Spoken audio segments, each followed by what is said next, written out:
പൗലോസ് കൊറിന്തോസ്യർക്ക് എഴുതിയ 2-ാം ലേഖനം 9-ാം അധ്യായം. വിശുദ്ധർക്കുള്ള ധനശേഖരണം. വിശുദ്ധർക്ക് വേണ്ടിയുള്ള ശുശ്രൂഷയെപ്പറ്റി ഞാൻ നിങ്ങൾക്ക് എഴുതേണ്ടതില്ല. നിങ്ങളുടെ സന്നദ്ധത എനിക്ക് ബോധ്യമുള്ളതാണ്. കഴിഞ്ഞ വർഷം മുതൽ അക്കായിലുള്ളവർ തയ്യാറായിരിക്കുകയാണെന്ന് മക്കതോനിയക്കാരോട് ഞാൻ പ്രശംസിച്ച് പറയുകയുണ്ടായി. നിങ്ങളുടെ തീക്ഷ്ണത നിരവധി ആളുകൾക്ക് ഉത്തേജനം നൽകിയിട്ടുണ്ട്. ഇക്കാര്യത്തിൽ നിങ്ങളെക്കുറിച്ചുള്ള ഞങ്ങളുടെ പ്രശംസ നിരർത്ഥമാകാതിരിക്കാനാണ് സഹോദരന്മാരെ ഞാൻ അയച്ചിരിക്കുന്നത്. ഞാൻ പറഞ്ഞിരിക്കുന്നത് പോലെ നിങ്ങൾ തയ്യാറായിരിക്കണം. അല്ലെങ്കിൽ മക്കതോനിയക്കാർ ആരെങ്കിലും എൻ്റെ കൂടെ വരികയും നിങ്ങളെ ഒരുക്കമില്ലാത്തവരെ കാണുകയും ചെയ്താൽ നിങ്ങളുടെ കാര്യം പോകട്ടെ, ഇത്രമാത്രം വിശ്വാസം നിങ്ങൾ അർപ്പിച്ചതിന് ഞങ്ങൾ അപമാനിതരാകും.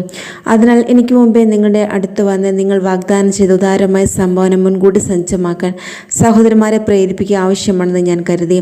അങ്ങനെ ആ സംഭാവന നിങ്ങളുടെ നിർബന്ധം മൂലമല്ല, നിങ്ങളുടെ സന്മനസ് കൊണ്ടാണ് ശേഖരിച്ചതെന്ന് വ്യക്തമാകട്ടെ. സത്യം ഇതാണ്: അല്പം വിതയ്ക്കുന്നവൻ അല്പം മാത്രം കൊയ്യും, ധാരാളം വിതയ്ക്കുന്നവൻ ധാരാളം കൊയ്യും. ഓരോരുത്തരും സ്വന്തം തീരുമാനം അനുസരിച്ച് വേണം പ്രവർത്തിക്കാൻ. വൈമനസ്യത്തോടെയോ നിർബന്ധത്തിന് കീഴ്വഴങ്ങിയോ ആകരുത്. സന്തോഷപൂർവ്വം നൽകുന്നവനെയാണ് ദൈവം സ്നേഹിക്കുന്നത്.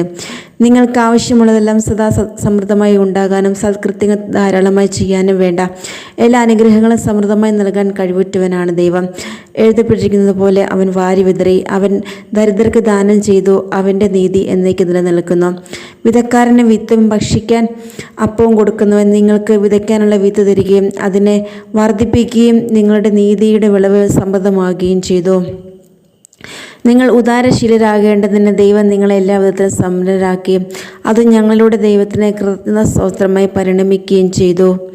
എന്തെന്നാൽ സേവനത്തിൻ്റെ ഈ ശുശ്രൂഷ വിശുദ്ധരുടെ ആവശ്യങ്ങൾ നിറവേറ്റുക മാത്രമല്ല, ദൈവത്തിന് അർപ്പിക്കുന്ന നിരവധി കൃതജ്ഞതാ സ്തോത്രങ്ങളുടെ കരകവിഞ്ഞൊഴുകുക കൂടി ചെയ്യുന്നു.